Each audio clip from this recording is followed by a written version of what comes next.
Okay, so I'm just gonna be a friend. Uploaded two videos. Like I kept telling myself, I'll record when things turn around, or I'll record when I have something good to show. And then weeks kept passing, and nothing was really turning around, and I just didn't record. So here we are, weeks 4 through 7, and honestly, this one's a bit harder to make than the first two videos. In the last 4 weeks, I took four trades. That's it. Four trades across what is basically a whole month of market sessions. And if you watch the first two videos, you know I was already down 2% going into week 4.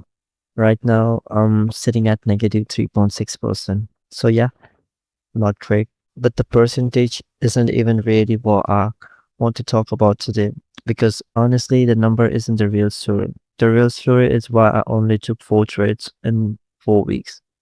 And that's the part I've kind of avoiding putting on camera. My psychology has been off, like genuinely off. I don't really know how else to say it. I just sit down to trade, the charts would be right in front of me, and I just couldn't pull the trigger.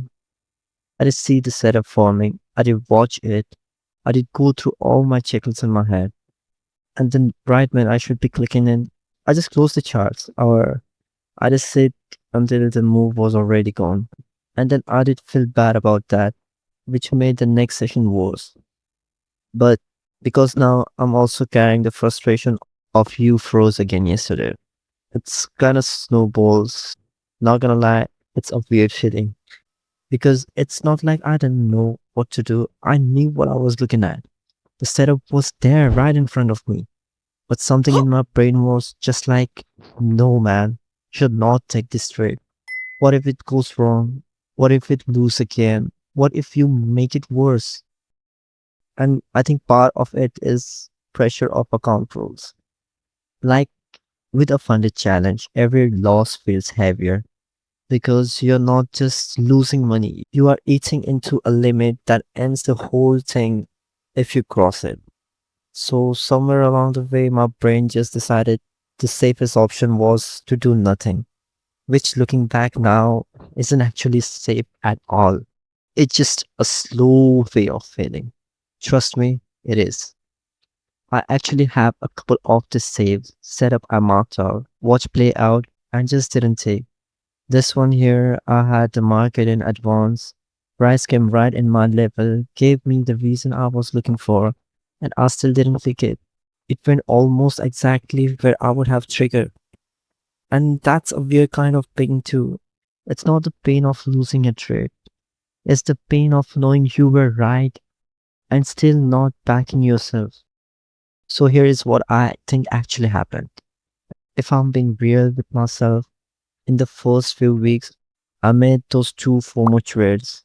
Talking about that in the first video, I overtraded, I got emotional, I lost, and I think my brain overcorrected so hard that I went from jumping into everything to paralyzed and taking nothing.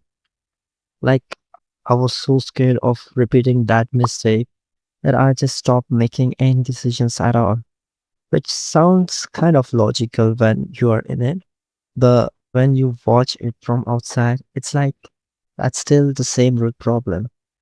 It's still emotion running the account instead of me. And the frustrating thing is, I still have a real shot of passing this. I'm down 3.6%. The maximum drawdown hasn't been touched. So technically, nothing is over, but I'm running out of time mentally more than anything else. So I've been thinking a lot about what actually need to change, not in a motivational speech way, just practically, but clearly just telling myself to be more disciplined hasn't done anything. I've been telling myself that for 4 weeks. So I'm going back to a really small risk portrait, like uncomfortably small, not because the account needs it, but because I think part of what's freezing me and that each twist feels too heavy. But if I drop the wrist size down to where a lot generally doesn't sting, maybe I can just start taking trades again.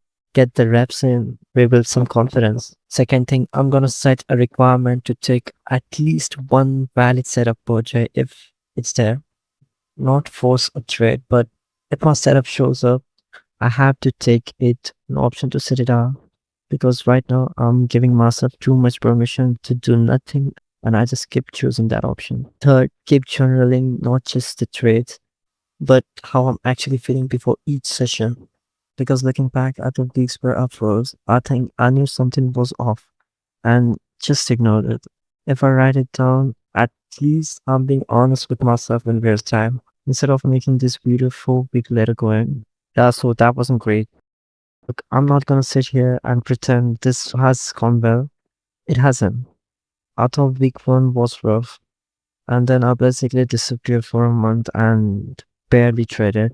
That's not the journal I planned to document when I started this channel. But I also think this is probably the most honest version of what trading actually looks like for a lot of people, especially with a funded challenge. Especially when the pressure start building. It's not always about the strategy. Sometimes it's just about getting out of your own head long enough to actually do the thing. And I did rather show this part than skip it. So week 8, fresh start in terms of mindset, same account, same rules, same goals. I'll be back next week with the update, whether it's good or bad. Probably gonna be short video if things go well, long if they don't. You know how it goes. If you are going through something similar, like you are in a challenge and you are just kind of froze right now, honestly, just leave a comment. I feel like this part of trading doesn't get talked about enough and be good to know it's just not me. All right, that's week 4 through 7. Thanks for watching. See you in the next video. Peace.